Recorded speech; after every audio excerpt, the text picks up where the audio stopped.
Dentang kukul menggema dari Jawa Tengah Puro Likabuana Puspam Badung. Bupati Badung Ewayan Adi Arnawa bersama Wakil Bupati Bagus Alit Sucipta secara bergantian memukul kentongan suci tersebut. Usai menyaksikan dan mengikuti Tower Agung Kesango di depan patung Begawan Somali. Prosesi sakral ini diawali dengan matur piuning, dilanjutkan dengan upacara prascita dan biokonan sebagai bentuk penyucian diri dan lingkungan.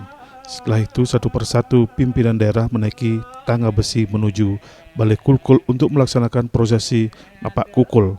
Dendang kukul dipukul sebanyak 11 kali, memiliki makna mendalam sebagai simbol penyampaian pesan kepada masyarakat dan alam semesta. Bupati Badung Ewayan Adi Arnawa menyampaikan prosesi ini menjadi tanda ajakan kepada seluruh masyarakat Badung untuk bersama-sama melaksanakan catur brata penyepian dengan penuh kesadaran dan keikhlasan.